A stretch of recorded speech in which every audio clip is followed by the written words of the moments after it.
Anxiety, tension, worries haunting us every passing minute? Does life look tough? Future is looking uncertain? Concerned about worship of God and why God is not helping? Are these our questions? The memories of the codes recorded in the past are translated to become tormenting mental states for the future. Refuge in the present alone spares one from the ordeal of the memories of the past and tortures of the future. Continue viewing this video to know why and how of our life and how best we can use the present time and move on the path of enlightenment.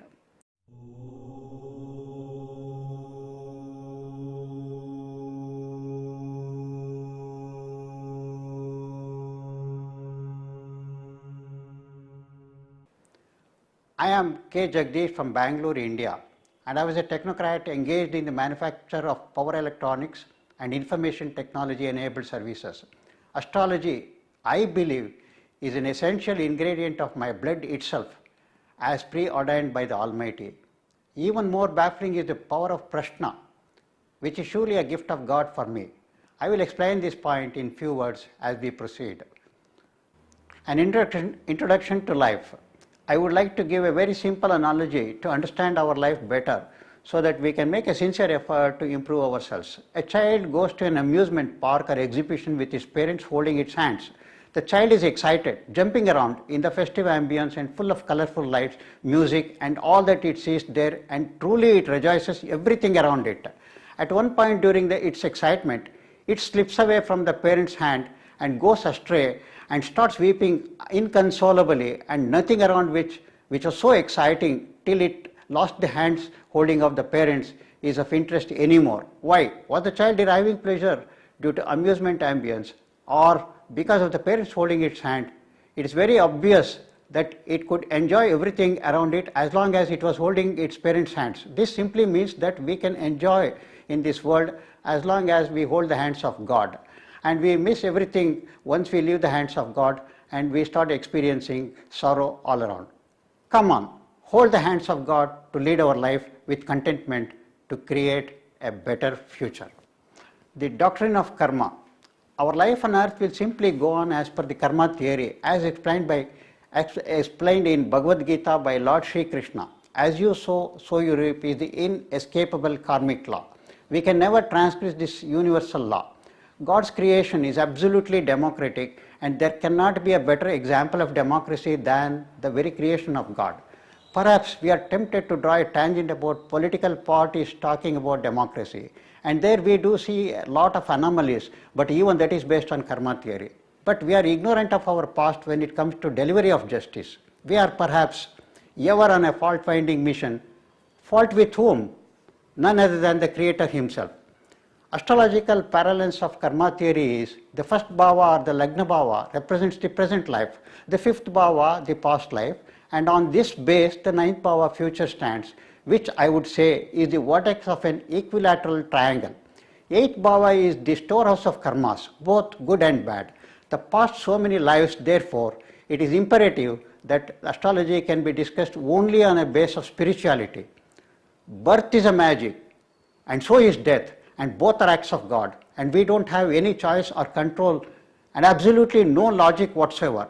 But after birth, what all happens in our life? We try to fit in a framework of logic only to inflate our ego, which is intrinsically inherited from past so many lives. Do we infer that since we are under tight grip of our own karmas, are there no routes, if not to escape, but to face boldly and still enjoy our life? Here is a snapshot of human life. Human beings are an extraordinary creation of God, and we are at the topmost rung of the ladder of creation. We are certainly fortunate to be born as human. Secondly, this gift of God to us is truly meant for emancipation from the cycle of birth and death. It is exactly this point which we never want to recognize, and therefore we have gone astray and continuously suffer. The physical body is a harmonious mix of the Panchatattvas, fire, earth, air, water, and ether or akash. Then comes the mind, the engine followed by soul, which is absolutely abstract and we never take it seriously at all. Mind is the biggest culprit. It is intrinsically pleasure-loving, continuously, apart from being a chatterbox. Nothing satisfies it, and perennially hungry for different kinds of pleasure. Once the needs are met, immediately starts the greed. Just a difference of couple of alphabets, but totally disastrous situation. In astrology, moon depicts mind, and afflictions to moon in any birth chart or Prashna Kundali speaks volumes about life. The planetary geometry with moon as the epicenter, decides the personality traits. Specifically, Mars-Moon relationship is extremely significant in terms of either cruelty or kindness. Philosophically speaking, soul and mind mixed with Mars creates the human body. Mind is a very good servant but a cruel master. The famous saying, if you are above the mind, we are above the world, is pregnant with tons of meaning. Therefore, we are compelled to dig more into analyzing deeply on mind. 75% of information to brain is by sight, 13% by hearing, 6% by touch, 3% by smell, 3% by taste. The data above clearly indicates as to why yogis, ascetics, mystics and so on close their eyes while meditating to shut the world and concentrate at the Agna Chakra or the Shivanetra or the eye center. Flipping back to our normal life, we need to focus with our eyes on the work on hand, keep our ears open to listen to others and thus be absolutely alert on the job. However, though the percentage contribution of information other faculties is less compared to sight and hearing, the effects could be terrible. Touch includes sexuality, and taste is another big disaster if not controlled properly. Taste wrecks the body, and if the body is affected, mind automatically gets affected and upset. Thus, the engine, which is the engine for the human body, goes haywire. We are unable to recognize the fact that body sustains itself not by food, but by pranic energy flowing from the top of our head through the eye center. Therefore, in life, controlling the mind, be it for spiritual practice or for worldly, discharging our worldly duties, we need to control the mind, and that becomes the crux of our life. The state of happiness or sorrow is a mental condition which, while no one has ever succeeded in defining what happiness or sorrow is in this world. How to control or discipline the mind? This is a $1 million question. First and foremost, the subconscious mind will be hyperactive, and it is a silent blaster. This is again dependent on our karmas. The conscious mind is engaged in physical activities. We are blissfully unaware of superconscious mind, and we have never attempted to know its capabilities. At this point, it is best that we understand the spiritual realms, at least by name and hierarchy. The visuals of it you are seeing on the screen. Pinda is the physical world, Anda is the astral world, Brahmanda is the causal world, and beyond Brahmanda is the spiritual plane, and beyond it is pure spirit or God. When a yogi or a mystic transcends from Pinda to Anda, it is called Pralaya or dissolution, and from Anda to Brahmanda is grand dissolution, Mahapralaya. And it is not what is brought about in the movie 2012. The entire physical world that we are in is an illusion and temporary for all human beings. whether we want to subscribe to this idea or not, the truth still remains that it is at best a passing phase, which is our lifespan. We will be wise if we recognize and try to understand what can be done to avoid the cycle of birth and death. This translates to traversing from conscious state to superconscious state, and whereby physical laws are irrelevant and not applicable at all. Once a person is able to achieve the superconscious state by meditating or concentrating at the Ajna Chakra, then that person will understand the shallowness of this world. One and only way to become superconscious is to meditate, withdrawing all the body currents right from the toes and concentrating at the Ajna Chakra, the eye center or the Shivanetra. The whole body becomes numb and virtually dead and will experience a state of weightlessness, what an astronaut would experience when he is above the Earth's gravitational force, and thus amounting to experiencing virtual death.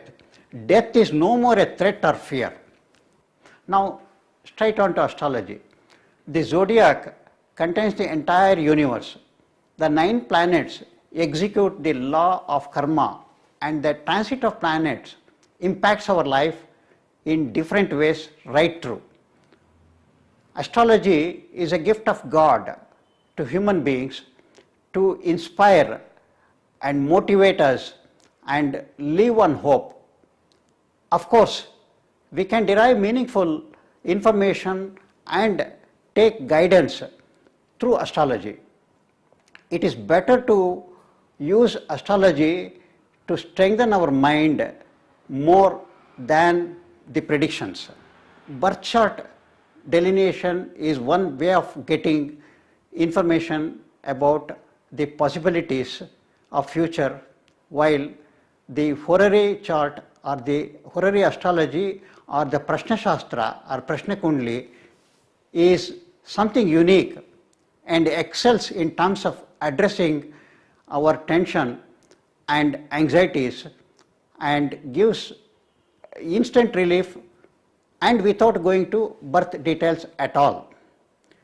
It is instantaneous and reflects the topmost layer of the zodiac and its impact on the person consulting the astrologer.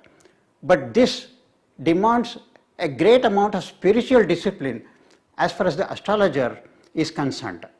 Birth chart delineation is also fine, but generally the most dangerous points like the doshas of various kinds are taking a heavy toll on people wanting astrology services. Every human being has doshas, but for which he or she would not have been born at all in this world. I beg to differ on this point. Instead of finding doshas in a chart, it is best that we audit our mind and apply suitable attitudinal corrections and suitably alter our thought process rather than falling prey to chart doshas and be very practical to achieve our goal. This I call it as applied astrology. Usual terminologies like Sadesati, lack of Gurubala have been ragged to a point of no return. So much so, if we look into arithmetics of it, it will look like we have no life at all. A person surviving for say 65 years will have lost nearly 22 and a half years on account of Sadesati itself, and about 35 years on account of lack of Gurubala. It is for you to compound and see what remains for us after having lost an astonishing 58 years of life. Therefore, the veracity of captions like Sadesati and Gurubala is left to your imagination. Conclusion. In conclusion, I have the following points for your consideration to make life better. Let us give and take spiritual nutrition and proteins specifically to children who have a long way to go. Let us improve our life rather than the lifestyle and not become a photocopy of others' life. On financial matters, as Warren Buffett, the richest man of the earth, says, save and spend and lead a simple life. Do not buy expensive things lest we may lose essential things. Use the credit card and not the credit. Earn EMI, equated mercy installments, and not pay EMI. Say no to packaged food. Live on fruits, vegetables and baked food. Follow the laws of nature. Work is for day and night is for rest. Differentiate between entertainment and recreation. Any job can be done better than yesterday.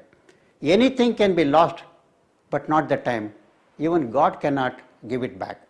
My humble suggestions: follow the path of ahimsa, both mental and physical. Mental is by not hurting anyone, and physical by being a vegetarian. It will reduce our karmic load immensely, but never look down upon those who cannot resort to vegetarianism. Worth minding our words, lest yes put in the front becomes sword. Avoid alcoholic beverages. Meditate for at least 30 to 45 minutes to start with and experience the bliss. Worshipping God should not be outsourced. Experience God instead of talking about God. God and divinity is not for demonstration by attire. Think good, act good, be good and kind. Live the life and not the longevity. If only 5% of the global population starts meditating, perhaps the whole world will get the benefit and make Earth more livable. I hope that this presentation is of use to you.